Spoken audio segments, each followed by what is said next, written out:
Saudara, lantas apa yang harus dibenahi usai Indonesia dipastikan gagal melaju ke Piala Dunia 2026? Apakah taktik yang diterapkan dalam pertandingan selama babak kualifikasi sudah efektif?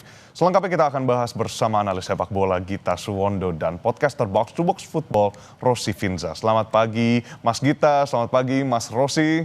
Apa Selamat pagi, kabar? Erik. Selamat pagi, Baik-baik. Edwin. Baik. Luar biasa. Nah, mungkin langsung kita ke Mas Gita terlebih dahulu. Mas, melihat hasil pertandingan tadi, kiranya apakah ada perubahan strategi dari permainan Indonesia yang berubah dibanding melawan Arab Saudi? Dan dinyatakan oleh Kluivert sudah lebih baik. Tapi kalau dari perspektif Mas, seperti apa? Saya harus mengatakan surprise ya ngelihat line up tadi malam. Akhirnya saya bisa berpikir, oh ini orang ini mikir juga akhirnya. Artinya dia nggak keras kepala juga dengan taktiknya dia. Eh, Tetap dengan pola 4-3 dengan dua back sejajar, tapi lebih ke 4-3-3. Kemarin dia hanya ada Joe Pelupesi sebagai DM, kemudian Tom Haye jadi attacking midfielder. Ada tambahan Calvin Verdong yang saya pikir ini missing link kita pada saat melawan Arab Saudi. Kemudian Jay Izzes dan Rizky Ridho bermain luar biasa. Kevin Dix jadi bek kanan. Artinya ini pilihan-pilihan yang terbaik di belakang termasuk penjaga gawang dan juga di tengah. Mungkin babak pertama kita agak kurang kekuatan di depan dengan Miliano ada di bangku cadangan. Kemudian oleh Romani yang tampaknya masih hanya bisa bermain untuk satu babak ya. Makanya dia dimasukkan ke babak kedua. Dan Ricky Kambuaya yang juga tidak terlalu bermain baik dibandingkan biasanya justru kali ini. Tapi secara keseluruhan sebenarnya ini tim terbaik yang dimiliki oleh Kluivert dan harus diajukan jempol dengan pilihannya dia. Untuk pertama kalinya dalam 4 pertandingan menghadapi Irak kita bisa mereduce kekuatan Irak sehingga mereka hanya menghasilkan dua shot on target sepanjang pertandingan. Biasanya mereka terus membombardir pertahanan kita, tapi tidak kali ini. Walaupun hasilnya tetap tidak berjalan sesuai dengan keinginan masyarakat Indonesia dan juga keinginan Kluivert sendiri dan juga tim pastinya. Wah, oke. Nah, ini tadi disebut dari 4 pertandingan, berarti kali ini juga akhirnya ada kepala yang diputar gitu ya Mas ya, otak yang akhirnya berjalan Iya. sinkron untuk akhirnya memecah pertahanan dari Irak. Nah, Iya. kalau untuk Mas Rossi sendiri, Mas bagaimana Anda melihat taktik yang ditetapkan oleh Patrick Kluivert dan diterapkan di lapangan? Lalu sebenarnya kalau kita mau berbicara apple to apple, apakah ada perbedaan signifikan dengan taktik yang waktu itu diterapkan oleh Shin Tae-yong? Kalau secara apple to apple dengan Sintayong jelas ada perbedaan ya, karena kalau melihat bagaimana Patrick Kluivert bekerja, terus kemudian Sintayong dulu bekerja, terlihat jelas gimana Patrick Kluivert berusaha lebih proaktif ketimbang Sintayong yang dulu lebih pragmatis gitu. Jadi sebenarnya sih kalau buat saya pribadi antara proaktif atau pragmatis itu ada plus minusnya sendiri. Tinggal bagaimana menerapkan di lapangan apa namanya pola-polanya itu udah tepat atau belum gitu. Sebagai contoh, ketika kita menghadapi Arab Saudi, kita main dengan formasi 4 back, tapi kerapatan antar lininya kurang terjaga. Makanya kemudian kita memberi banyak ruang untuk para pemain Arab Saudi gitu. Dan dari situ kemudian mereka mendapatkan peluang dan akhirnya mencetak gol gitu. Sementara ketika menghadapi Irak semalam, formasinya sama dengan 4 back juga gitu. Tadi sudah dijelaskan, dipaparkan oleh Mas Gita. Tapi yang membedakan di pertandingan melawan Irak itu saya melihat bagaimana coach Patrick Kluivert bisa membuat gap antar lini yang tadinya ada pada pertandingan melawan Arab Saudi itu menjadi hilang, menjadi nihil sama sekali. Dan itu yang sebenarnya bikin kita bagus sekali tampil di babak pertama. Irak kesulitan untuk membongkar pertahanan kita, kesulitan untuk membangun serangan dari lini tengah, sampai kemudian di babak kedua Graham Arnold pelatih mereka memasukkan Zidane Iqbal, dan saya kira itu yang mengubah permainan Irak pada babak kedua. Seperti itu kira-kira. Oke, berarti artinya di laga awal Indonesia sempat menekan ya di awal, tapi kenapa bisa kecolongan Betul. akhirnya untuk Mas Gita? Tadi Mas Gita bilang di awal kurang, tapi sebenarnya kalau kita lihat menekan gitu Mas. Ya, sebenarnya kalau kita lihat di babak pertama sih kita tidak dapat peluang. Itu aja intinya. Ada peluang dari Mauro Silva kayak yang kemudian menyamping, tapi selebihnya kita tidak dapat peluang. Tapi kita menguasai jalannya pertandingan jelas. Midfield itu punya kita. Kita lebih apa ya, lebih pegang bola dibandingkan dengan Irak sendiri. Itu yang agak bikin saya kaget. Tapi memang pergantian kita di babak kedua dengan 3 pergantian awal Meliano kemudian masuk, oleh Romani juga masuk ke tidak apa ya, pemain-pemain ini justru tidak membawa, bukan tidak membawa hasil positif, tidak sebagus pemain-pemain pengganti yang ditampilkan oleh Irak. Artinya tadi ya udah dibilang sama Rossi tadi kan, Ali Jasim masuk, kemudian Zidane Iqbal masuk, ke semuanya 4 pergantian yang dilakukan Irak itu membuahkan hasil untuk mereka. Memang di mana-mana itu di dalam pertandingan di mana dua tim yang sangat seimbang yang harus yang biasanya pemenangnya adalah tim yang tidak melakukan blunder terlebih dahulu. Dan kalau kemarin mau dilihat detailnya adalah blunder dari Rizky Ridho ya. Tapi saya nggak menganggap itu sebuah kesalahan Rizky Ridho. Blunder tapi dia mencoba mengatasinya dengan merebut bola kembali, tapi kemudian bolanya direbut kembali oleh para pemain Irak dan kemudian kerjasama mereka yang diakhiri oleh Zidane Iqbal yang membuahkan hasil. Kalau kita bicara pertandingan pertama ada blunder dari Mark Klok, tapi kemudian sepanjang pertandingan Mark Klok seperti tidak berfungsi di lapangan tengah. Tidak demikian dengan Rizky Ridho. Dia bermain sangat baik, membela pertahanannya dengan sangat baik, banyak clearance yang baik, banyak bloknya yang baik. Hanya tadi sebuah kesalahan kecil yang kemudian dihukum oleh Irak itu aja. Tapi selebihnya sebenarnya kita mengimbangi Irak dari sisi permainan, tapi mungkin tidak dari sisi hasil. Ya mungkin kurang tepat kalau kita tidak menghargai pemain karena Betul. pemain-pemain ini sudah memberikan semuanya walaupun harus tersingkir. Andaikan ini hanya di putaran ketiga di mana kita masih punya sisa 8 pertandingan, ini tim yang tadi malam bermain akan sangat menjanjikan. Mungkin tidak sekarang karena mereka tersingkir, itu aja bedanya. Tapi kan memang balik-balik lagi, tanya Rossi deh, football itu selalu kejam terhadap hasil. Tuh. Itu Jadi aja. memang bukan hanya faktor pemain, faktor strategi, tapi timing juga penting, Mas. Tapi kalau kita Ya. tadi lihat dari komposisi yang Mas jelaskan, Mas Gita menganggap berarti semua lini ini sudah bekerja dengan maksimal, sudah tepat sasaran, Ya. efektif seperti itu, Mas. Sudah tepat. Mungkin di depan kita kurang apa ya? Kurang greget untuk cetak gol karena kita tidak bisa memakai Ole Romani sepanjang 2 kali 45 menit. Emiliano Jonathan juga yang punya kecepatan di kanan tidak main sepanjang 2 kali 45 menit. Hanya di babak kedua. Tapi balik-balik lagi setelah mereka masuk, justru pergantian Irak yang membuat mereka lebih menguasai lapangan tengah. Itu tadi kenapa kemudian passing-passing kita yang bagus di babak pertama harus kita ganti dengan crossing yang tidak membahayakan pertahanan Irak. Setelah mereka unggul baru kita main passing-passing kembali yang berbuahlah sebenarnya ke daerah pertahanan Irak walaupun tidak menghasilkan shot on target, tapi ada beberapa kali kita membahayakan pertahanan Irak. Luar biasa. Jadi Mas Rossi, pertanyaan yang sama mungkin, apakah semua lini sudah efektif? Dan pastinya ini kalau kita lihat ada keputusan pergantian pemain, itu juga mungkin perspektif dari Mas Rossi seperti apa?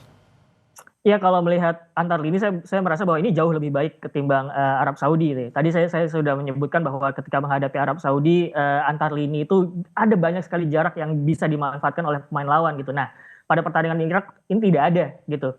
Kita bisa melihat bagaimana ketika Irak berusaha melakukan build up serangan, mereka biasanya mengalirkan bola ke pinggir gitu. Karena tengah itu compact buat para pemain Indonesia gitu. Jadi kesatuan itu ada. Terus kemudian usaha kita untuk mengkreasikan peluang itu juga ada. Cuman yang kurang menurut saya mungkin perkara efektivitas aja kali ya. Beberapa kali juga saya melihat peluang salah satunya yang disepakannya di Eleanor Raiders itu juga gagal. Padahal itu posisi dia ada tepat di depan gawang gitu. Jadi menurut saya itu efektivitas aja, perkara efektivitas, perkara eksekusi. Dan mungkin kalau misalkan bisa evaluasi, saya pikir kita juga harus bisa punya combination of play di sekitar kotak penalti lawan. Karena kalau melihat banyak sekali para pemain yang berdiri tapi kurang combination of play itu agak kurang rasanya ya. Makanya kemudian kita tadi lebih banyak crossing, lebih banyak umpan direct ke depan. Jadi saya pikir kalau evaluasi itu saja kalau menurut saya. Oke, Mas Gita, mungkin mirip-mirip nih dengan Mas Rossi. Pertanyaannya adalah terkait dengan evaluasi. Kiranya dari sisi kepelatihan, Patrick Kluivert bagaimana Mas ke depannya yang harus dipertahankan atau mungkin dievaluasi dan ditingkatkan. Lalu juga apakah harus dilakukan agar talenta lokal ini dapat bersaing dengan pemain diaspora? Iya, kalau reward dan punishment harusnya ada, tapi saya nggak menganggap bahwa punishmentnya itu harus kemudian dia keluar, karena kalau keluar jadi kita balik lagi dari nol dengan kepelatihan yang baru, siapapun yang jadi pelatih, apalagi kalau pelatihnya dari luar, dia pasti kan akan bawa apa ya asisten-asisten yang baru, artinya kita mulai kembali dari nol. Ini kedepannya ada AFF tahun 2026, ada Piala Asia di bulan Januari, 7 Januari 2027 sampai 5 Februari 2027. Artinya disinilah ujian bagi Clever sesungguhnya apakah dia bisa memainkan permainannya sepanjang pertandingan seperti halnya yang sama dengan tadi. Kalau boleh dibilang ini salah satu permainan terbaik yang dia tampilkan sejauh ini. Dan dari 8 pertandingan di mana dia salah pasang pemain, salah formasi 4 kali dengan kekalahan, baru kali ini dia kalah dengan dia formasi yang tepat. Jadi masih jangan di apa ya, jangan, saya nggak setuju juga dengan tagar dia out karena masih harus apa ya, harus diuji lagi apakah dia pantas atau tidak dan hanya dari turnamen itu dia bisa melakukan. Tapi AFF tahun 2026 dia tidak akan bisa memakai para pemain diaspora karena tidak akan diizinkan oleh klub. Itu yang membuat saya pikir kalau dia diperpanjang atau dipertahankan, dia harus sering ada di turnamen-turnamen Super League, BRI Super League di liga domestik kita untuk memantau para pemain. Jadi terutama di lini depan ya, karena sejauh ini kan kita punya Bagaskara dari Dewa United, punya striker-striker yang bisa terlihat lah dengan dia banyak memantau, bisa mempoles pemain-pemain ini. Ramadan Sananto tadi dimasukkan karena situasinya adalah kita harus mencatat kemenangan, dia menggantikan Joe Pelupesi. Ada banyak Ramadan dan Ramadan Sananta yang lain yang ada di liga kita yang bisa diperhatikan oleh Clever dan timnya untuk kemudian mencoba dimainkan di tim nasional. Karena FIFA Match di bulan November nanti akan ada 2 pertandingan, pilihan pertandingan dari federasi yang juga harus bagus. Jangan sampai kita hanya menghadapi pertandingan-pertandingan dengan lawan yang lemah, seolah-olah kita menang, tapi sebenarnya tidak ada hasilnya. Seperti halnya pada saat kita mengalahkan China Taipei di bulan September lalu. Oke, jadi otak, tubuh semua harus sinkron. Nah, kalau untuk Mas Rossi tadi melihat ada beberapa pertandingan ke depannya, salah satunya Piala Asia yang kita nanti-nantikan, apakah ini jadi ajang untuk Patrick Kluivert akhirnya membuktikan kalau evaluasi ini nyata, dan terkait dengan line up seperti apa, Mas? Line up untuk Piala Asia maksudnya? Betul, betul. Atau Apakah harus ada yang ini nih kulik-kulik lagi, digodok lagi? Kalau menurut saya line up yang ada di timnas sekarang sudah cukup bagus ya. Kita lihat juga Patrick Kluivert juga berani untuk melakukan bongkar pasang. Ada yang dilepas tidak masuk skuad, ada juga pemain baru masuk skuad gitu. Dan sejauh ini sih ada beberapa pemain yang saya catat bahkan dari sebelum lawan Arab Saudi, dari 2 pertandingan friendly sebelumnya, termasuk Adrian Wibowo. Itu juga pada bagus mainnya gitu. Dan saya pikir sejauh ini bagaimana staf pelatih timnas Indonesia melihat kebutuhan timnas, pemain yang cocok masuk atau enggak, sejauh ini sudah cukup oke gitu sebetulnya. Jadi tinggal bagaimana meramu permainan di atas lapangan aja sebetulnya. Kalau kita bicara soal permainan di atas lapangan, kita bisa melihat juga bahwa sebenarnya tidak sepenuhnya buruk. Oke lah kita jelek lawan Arab Saudi, oke lah kita sempat dibantai oleh Australia, cuman ada juga di mana permainan kita oke, tepat, termasuk juga pertandingan melawan Irak semalam. Jadi mungkin kita bisa membangun sesuatu dari apa yang sudah kita lihat dari yang bagus itu gitu. Jadi saya pikir kalau Patrick Kluivert ingin bermain proaktif, oke, blueprintnya yang mana? Blueprint lawan Irak, oke, nggak apa-apa, itu sudah bagus gitu. Tinggal apa yang perlu diperbaiki, dilihat dari situ. Oh ternyata kalau misalkan kita ketemu gelandang yang cukup gesit, cukup liat seperti Zidane Iqbal, kita masih kerepotan. Oke, nanti kita cari taktiknya seperti apa. Oh, kemudian kalau misalnya kita nggak punya Ole Romeni, bagaimana solusinya gitu? Apakah kita butuh pemain yang lebih direct atau lebih cair di lini depan? Bagaimana combination of play kita di sekitar kotak penalti lawan atau semacamnya gitu? Jadi banyak hal yang bisa dibangun dari apa yang kita lihat, dari melihat gelas tengah penuh gitu ya.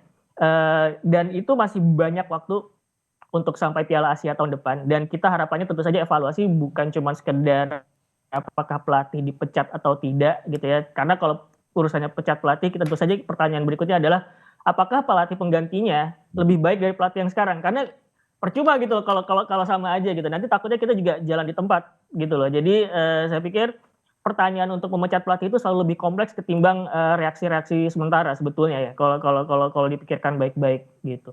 Oke, Mas Rossi, apakah ini berarti tandanya Patrick Kluivert harus lebih banyak spending time gitu ya, meluangkan waktu bersama para pemain gitu, dan kira-kira apa yang harus dilakukan Patrick Kluivert supaya tadi tuh evaluasinya nyata bisa dilihat dari pertandingan-pertandingan sebelumnya? Pastinya. Saya melihat kalau kebiasaan banyak pelatih tim nasional ya, katakanlah Thomas Tuchel di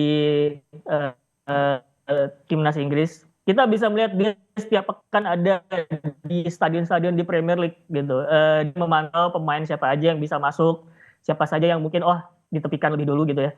Dan saya berharap Patrick Kluivert juga seperti itu gitu di Liga Indonesia. Tadi sudah dipaparkan juga oleh Mas Gita gitu. Bagaimana supaya mungkin kita bisa melihat sananta-sananta yang lain gitu, atau mungkin Patrick Kluivert juga lebih paham bagaimana menempatkan posisi atau role pemain di posisi yang tepat. Karena kita lihat ketika menghadapi Arab Saudi beberapa hari lalu, dia memainkan Yakub Sayuri sebagai fullback ketika dia sebenarnya lebih bagus untuk offense sebagai wingback gitu. Jadi hal-hal seperti itu, keterbiasaan seperti itu yang mungkin bisa jadi evaluasi juga buat Patrick Kluivert. Oke, kembali ke Mas Gita, Mas. Berarti Mas Gita dan Mas Rossi di sini dua-duanya setuju, tidak boleh short judgment, tidak boleh terlalu temperamental keputusannya. Tapi kira-kira apa yang harus dilakukan, Mas, oleh Patrick Kluivert dan kawan-kawan? Iya itu tadi memantau semua talenta yang ada di liga domestik. Kenapa liga domestik? Karena itu sumber yang paling luas. Oke, kita punya pemain-pemain di Eropa, tapi kan pemain-pemain di Eropanya itu aja gitu loh. Jadi ya sudah terpantau. Kalaupun kita ingin menambah pemain, kita harus naturalisasi dulu. Kalaupun ingin memantau pemain di sana siapa yang oke, ya harus dilihat kemudian mencoba dinaturalisasi kan lebih repot. Kenapa nggak mencoba dengan liga domestik dulu? Karena kedepannya ini kan kita masih punya dua pertandingan FIFA Match di November, dua pertandingan di bulan Maret, kemudian dua pertandingan di Juni, ada kemungkinan empat pertandingan di September dan dua pertandingan di November tahun depan untuk mengarah ke AFF dan juga Piala Asia. Jadi masih banyak pertandingan-pertandingan itu tadi asal pilihan pertandingannya juga oke. Daripada memecat pelatih, kita harus bayar kompensasi. Ya mendingan uangnya dipakai untuk membina tim ini dengan pertandingan-pertandingan persahabatan yang mumpuni menuju ke AFF dan Piala Asia. Gitu. Oke, berarti dua-duanya sepakat kita ya dan semuanya Yes. pastinya apresiasi harus tetap diberikan kepada timnas Indonesia yang memang kalau saya bilangnya bukan pupus gitu harapannya atau pupus jalannya di Piala Dunia tapi harus kembali jadi bekal untuk pelajaran berikutnya di Ya, dalam betul. ya laga-laga berikutnya yang akan datang seperti yang tadi Mas Gita dan Mas Rosi bagikan kepada kita. Lalu juga tadi ini highlight yang menarik karena harus berkaca dan juga harus melihat potensi dari pemain-pemain di Liga Domestik. Nah itu menurut saya yang jadi sorotan ya pada dialog kita pada hari ini. Terima kasih analis sepak bola Mas Gita Suwondo dan podcaster Box to Box Football Mas Rosi Finza atas waktunya bergabung bersama kami secara daring. Jangan lupa tidur Mas. Yes. Terima kasih Sehat-sehat selalu. kembali.